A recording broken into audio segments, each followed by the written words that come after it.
Sumqayıt şəhərində mikrorayon və məhəllə daxili yolların asfaltlanması, küçə və prospektlərin əsaslı təmiri sürətlə həyata keçirilir. Şəhərin müxtəlif ərazilərində aparılan yol infrastrukturu layihələri sakinlərin gündəlik rahatlığını artırmaqla yanaşı, ümumi şəhər görünüşünə də müasir çalarlar qatır.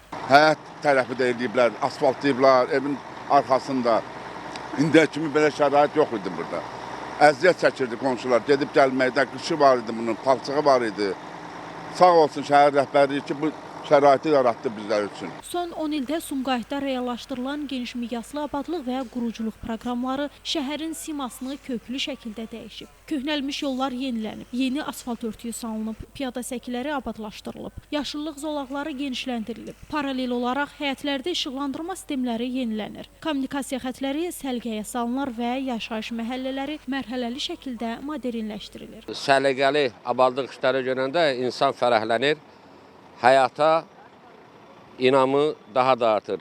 Gördükləri işlərə görə binanın sakinləri adından təşəkkür edirəm. Hər illər olduğu kimi, yəni ki, bu ildə artıq Sumqayıt şəhərində artıq bir çox mikrorayon məhəlləsində asfalt örtüyünün təmir işləri, aparılması işləri başa çatıbdır. Bunun üçün sadalaya bilərəm ki, şəhərin Kimyaçılar qəsəbəsində, Yaşıldərə ərazisində, 17-ci mikrorayonda, 12-ci mikrorayonda, 9-cu mikrorayonda və 10-cu mikrorayonda hal-hazırda bu işlər yekunlaşıbdır və digər bir çox mikrorayon və məhəllələrimizin ərazilərdə asfalt örtüyünün təmir işlərinin aparılması nəzərdə tutulub və yaxın zamanlara da bu işləri görüb başa çatdırmağı qarşımızda ümumi bir vəzifə kimi durubdur. Görülən işlərin əsas istiqamətlərindən biri də nümunəvi məhəllələrin yaradılmasıdır. Bu məhəllələrdə uşaqlar üçün oyun meydançaları, yaşlı sakinlərin istirahəti üçün xüsusi cuşələr, ailələrin asudə vaxtını səmərəli keçirməsi üçün rahat və təhlükəsiz məkanlar formalaşdırılır. Çox sağ olsunlar. Belə bir şərait yaratdıqlarına görə Allah razı olsun. Uşaqlar gəlirlər, əylənirlər. Həyətlər abadlaşdırılır, idman qurğuları quraşdırılır. Ətraf mühitin ekoloji vəziyyətinin yaxşılaşdırılması üçün əlavə yaşıllaşdırma tədbirləri görülür. Bütün bu layihələr şəhər sakinlərinin həyat keyfiyyətinin yüksəldilməsinə xidmət edir. Biz də özümüz əvvəl podyezin ağzında otururduq. Yəni qonşular şikayət edirdi ki, həddən artıq səs olurdu. Danışır insan, gülür, uşaqlar da səs. Ancaq biraz indi binadan biraz uzaqdayıq.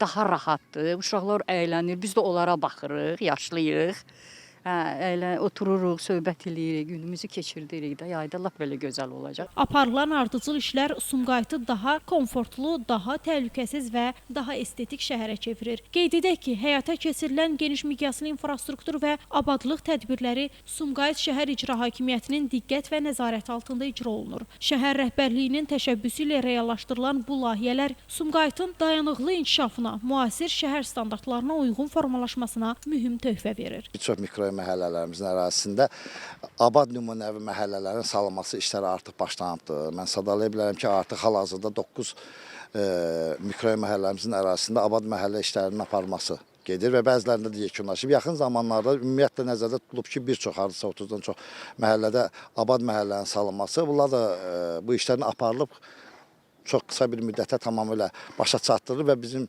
sakinlərimizin, evlatlarımızın, balalarımızın yəni ki, istifadəsinə verilməsi nəzərdə tutulubdur.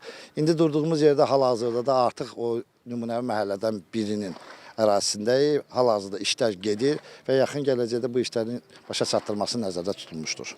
Hazırda asfaltlama və məhəllə daxili abadlıq işləri davam etdirilir və qarşıdakı mərhələlərdə daha geniş ərazilərin əhatə olunması nəzərdə tutulur. Günay Hüseynova, Şəmistan Fikrətli, Elbrus İsmailov bugün informasiya proqramı üçün.